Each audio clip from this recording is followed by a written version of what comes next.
It's a phone call. Do you mind? Hello?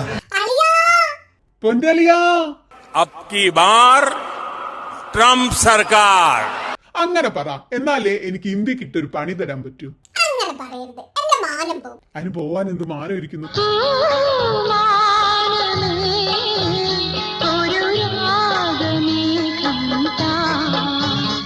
ട്രംപും മോദിയും ഫോണിലൂടെ കൈമാറിയ ചില ഹൃദയരഹസ്യങ്ങൾ ഞാൻ നിങ്ങൾക്ക് മുന്നിൽ വെളിപ്പെടുത്തുകയാണ്. ഈ സെപ്റ്റംബർ 17 പ്രധാനമന്ത്രി നരേന്ദ്രമോദിയുടെ 75ാം പിറന്നാളായിരുന്നു. അടുത്ത കാലം വരെ മൈ ഫ്രണ്ടും പിന്നെ എനിമിയുമായി മാറിയ ഡൊണാൾഡ് ട്രംപ് അർദ്ധരാത്രിക്ക് ബർത്ത്ഡേ ബോയിയെ ഫോണിൽ വിളിച്ച് വിഷ് ചെയ്തു. ഓർക്കണം, കുറച്ച് ദിവസങ്ങൾക്ക് മുമ്പ് 4 തവണ മോദിയെ മിസ് കോൾ അടിച്ചിട്ടും ട്രംപിനെ തിരിച്ചു വിളിക്കാത്ത ആളാണ് ഈ മോദിജി. എന്നാൽ ഈ ബർത്ത്ഡേ വിളിയോടെ ഇന്ത്യ അമേരിക്ക വ്യാപാര ബന്ധം മെച്ചപ്പെടുമെന്നും ട്രംപ് തീരുവകൾ ഒഴിവാക്കുമെന്നും ഒക്കെ പ്രതീക്ഷിക്കുന്ന ചിലരുണ്ട് ഇവിടെ. എന്നാലും അസാധാരണമായി അളന്നു മുറിച്ചുള്ള നയതന്ത്ര സംഭാഷണങ്ങൾക്കപ്പുറം അവരെന്തായിരിക്കും സംസാരിച്ചിട്ടുണ്ടാവുക? ഇന്ത്യയിലെ പ്രമുഖ പൊളിറ്റിക്കൽ സയന്റിസ്റ്റും ഇന്ത്യൻ എക്സ്പ്രസ് പത്രത്തിന്റെ കോൺട്രിബ്യൂട്ടിംഗ് എഡിറ്ററുമായ പ്രതാപ് ബാനു മേത്ത സമകാലിക സംഭവങ്ങളുടെ പശ്ചാത്തലത്തിൽ മോദിയും ട്രംപും തമ്മിൽ എന്താണ് പരസ്പരം സംസാരിച്ചിട്ടുണ്ടാവുക എന്ന് ഊഹിച്ചൊരു സാങ്കല്പിക സംഭാഷണം ഇന്ത്യൻ എക്സ്പ്രസിൽ എഴുതിയിരുന്നു. നമുക്ക് ആ സംഭാഷണത്തിലേക്ക് പോകാം. മൈ ഫ്രണ്ട് നരേന്ദ്ര, നിങ്ങൾക്ക് എന്റെ ജന്മദിനാശംസകൾ. നിങ്ങളൊരു വലിയ മനുഷ്യനാണ്. 75, എത്ര ഗംഭീരമായ പ്രായം. ഞാൻ പറയട്ടെ, നമുക്ക് ഏറ്റവും നല്ലത് ഇനിയും വരാനിരിക്കുന്നേ ഉള്ളൂ. നമുക്ക് ആ ചെറുപ്പക്കാരെ എന്തിലും തോൽപ്പിക്കാൻ കഴിയും. ഡൊണാൾഡ്, വളരെ നന്ദി. ഞാൻ 150 കോടി ജനങ്ങളുടെ ഒരു എളിയ സേവകൻ മാത്രമാണ്. ഈശ്വരൻ എനിക്ക് നല്ലവനായിരുന്നു. നമ്മൾ രണ്ടും മഹത്തായ രാജ്യങ്ങളാണ്. നമ്മുടെ രാജ്യങ്ങൾ മുമ്പ് ഒരിക്കലും കണ്ടിട്ടില്ലാത്ത നേതാക്കളുള്ള രാജ്യങ്ങളാണ്. പക്ഷെ എനിക്ക് നിങ്ങളോട് നല്ല അസൂയുണ്ട് കേട്ടോ. ഞാൻ എല്ലാ ഇന്ത്യൻ പത്രങ്ങളും കണ്ടു. അവരെല്ലാം നിങ്ങൾക്ക് ആശംസകൾ നേർന്നുകൊണ്ട് ഒരുപാട് വലിയ വലിയ പരസ്യങ്ങൾ നൽകിയിട്ടുണ്ട്. നിങ്ങൾ അങ്ങ് ആഘോഷിക്കുകയാണല്ലേ. എന്നാൽ എന്റെ മാധ്യമങ്ങളൊന്നും നോക്കുക, ന്യൂയോർക്ക് ടൈംസും ABC ന്യൂസും അവർക്ക് എന്നെ ഭയങ്കര വെറുപ്പാണ് കേട്ടോ. പക്ഷെ നിങ്ങൾ അവർക്കെതിരെ കേസ് കൊടുക്കുന്നുണ്ടല്ലോ.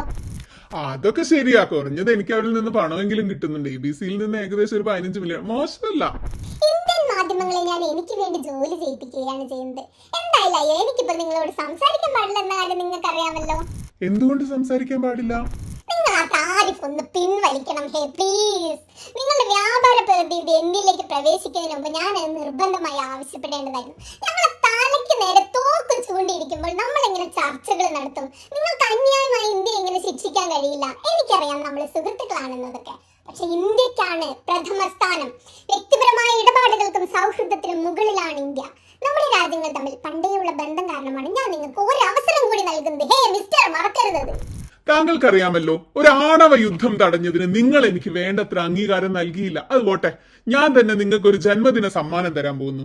റഷ്യ യുക്രൈൻ യുദ്ധം നിർത്താൻ ശ്രമിച്ചതിലുള്ള നിങ്ങളുടെ സഹായത്തിന് ഞാൻ നന്ദി പറയാൻ പോകുന്നു. ഇന്ത്യ എല്ലാ കാലത്തും നോബൽ സമ്മാനത്തിന് അർഹതയുള്ള രാജ്യമാണ്. യുദ്ധമല്ല വഴിയെന്ന് ഞങ്ങൾ എല്ലാ കാലത്തും പറഞ്ഞിട്ടുണ്ട്. ഞാൻ ഉണ്ടായിരുന്നെങ്കിൽ ഇവിടെ ഒരു യുദ്ധം ഉണ്ടാവില്ല. തല തിരിഞ്ഞ ജോ ബൈഡൻ കാരണം ഹമാസിന്റെ യുക്രൈന്റെ ഒക്കെ ഭാരം എന്റെ തലയിലായി ഇപ്പോ. അപ്പൊ നമ്മൾ എന്ത് ചെയ്യണമെന്നാണ് അങ്ങ് പറയുന്നത്? നിങ്ങൾ പുട്ടിന് മേൽ സമ്മർദ്ദം ചെലുത്തണം. നെതന്യാഹുവിന് മേലും കൂടുതൽ സമ്മർദ്ദം ചെലുത്തണമെന്ന് അന്താരാഷ്ട്ര സമൂഹം ആഗ്രഹിക്കുന്നുണ്ടെന്ന് താങ്കൾ കരുതുന്നുണ്ടോ? അതെ, നോക്ക്, ഒരു കാര്യം ഞാൻ പറഞ്ഞേക്കാം. നിങ്ങൾ രണ്ടുപേരും എന്റെ സുഹൃത്തുക്കളാണ്. യഥാർത്ഥത്തിൽ രസകരമായ കാര്യം എന്താണെന്നാൽ രണ്ടുപേരും നമ്മുടെ ഉറ്റ സുഹൃത്തുക്കളാണ്. നമ്മുടെ സുഹൃത്തുക്കൾ ഒരിക്കലും തെറ്റ് ചെയ്യില്ല. ഇത് സെലൻസ്കിയുടെയും ബൈഡന്റെയും യുദ്ധമാണ്, പുട്ടിന്റേതല്ല. ഇസ്രായേൽ ഒരു തെറ്റും ചെയ്തിട്ടില്ല. നിങ്ങൾ കൊള്ളാമല്ലോ ട്രംപേ ആള്. റഷ്യക്ക് മേൽ സ്വാധീനം ചെലുത്താൻ നിങ്ങൾ ഇന്ത്യയെ നിർബന്ധിക്കുകയാണ്. ചൈനയെയോ യൂറോപ്പിനെയോ നിങ്ങൾ നിർബന്ധിക്കുന്നില്ലേ? എന്താ അങ്ങനെ ഒരു ടോക്ക്? അതെ, സത്യം പറയാം, എനിക്ക് ഷീ ജിൻപിങ്ങുമായും സൗഹൃദം സ്ഥാപിക്കാൻ ആഗ്രഹമുണ്ട്. പക്ഷെ എനിക്ക് അദ്ദേഹത്തെയും നിർബന്ധിക്കാൻ കഴിയും. എന്തായാലും ടിയാൻജിൻ ഉച്ചകോടി എങ്ങനെയൊക്കെ ഉണ്ടായിരുന്നു? അവിടെയൊക്കെ വലിയ വലിയ കെട്ടിടങ്ങളാണെന്ന് കേട്ടല്ലോ. അയൽക്കാരനെ സന്തോഷിപ്പിച്ച് നിർത്തുന്നു, അത്രമാത്രം. പക്ഷെ യഥാർത്ഥ പ്രശ്നം ഞങ്ങൾ കൈകാര്യം ചെയ്തു. ടിക്ടോക്ക് അതങ്ങ് ഒഴിവാക്കി പൂർണ്ണമായി. ടിക്ടോക്ക് ഉപയോഗിക്കുന്ന ആളുകൾ എന്നെ എല്ലായ്പ്പോഴും പിന്തുണച്ചിട്ടുണ്ട്. എന്റെ സുഹൃത്തെ, നിങ്ങളെ എല്ലാവരും പിന്തുണയ്ക്കുന്നുണ്ട്. ചുമ്മാരി, അതത്ര എളുപ്പമുള്ള കാര്യമൊന്നുമല്ല. പ്രതിപക്ഷം ഞാൻ വോട്ട് മോഷ്ടിച്ചു എന്നവർ ആരോപിക്കുകയാണെന്ന് താങ്കൾക്കറിയാമല്ലോ. അത് പറഞ്ഞപ്പോഴാണ് ഇവിടുത്തെ ഡെമോക്രാറ്റുകൾ എപ്പോഴും തിരഞ്ഞെടുപ്പുകളിൽ കൃത്രിമം കാണിക്കാറുണ്ട്. പക്ഷെ നിങ്ങളും വോട്ട് മോഷ്ടിച്ചു എന്ന് ആരോപിക്കുന്നത് വിഡ്ഢിത്തരമാണ്. നിങ്ങൾ പങ്കെടുക്കുന്ന പരിപാടികളിലെ ജനക്കൂട്ടത്തെ ഞാൻ കണ്ടിട്ടുണ്ട്. ഈ കുഴപ്പമൊക്കെ ഉണ്ടാക്കുന്നത് നിങ്ങളുടെ നാട്ടിലെ ഇടതുപക്ഷക്കാരായിരിക്കും. എനിക്കും പ്രശ്നം. നമ്മളെപ്പോലെ രാജ്യത്തെ മഹത്തരമാക്കാൻ ശ്രമിക്കുന്ന ദേശസ്നേഹികൾക്കെതിരെ വെറുപ്പ് പ്രചരിപ്പിക്കുന്ന പ്രൊഫഷണൽ വിദ്വേഷ പ്രചാരകർ, അവരോട് അതികഠിനമായി തന്നെ പെരുമാറണം. അത്രേ എനിക്ക് പറയാനുള്ളൂ. വിഷമിക്കേണ്ട ഡൊണാൾഡ്. രാജ്യത്തിന്റെ ജനസംഖ്യാഘടന മാറ്റാൻ നുഴഞ്ഞുകയറ്റക്കാരെ കൊണ്ടുവന്നത് ഇവരാണ്. ഞാൻ ആ നുഴഞ്ഞുകയറ്റക്കാരെ പിഴുതെറിയുകയാണ്. ഞങ്ങൾക്കൊരു നല്ല വാക്കുണ്ട്, ഗുസ്പത്തിയ, അനുവാദമില്ലാതെ കടന്നു വരുന്നവർ. കൊള്ളാം.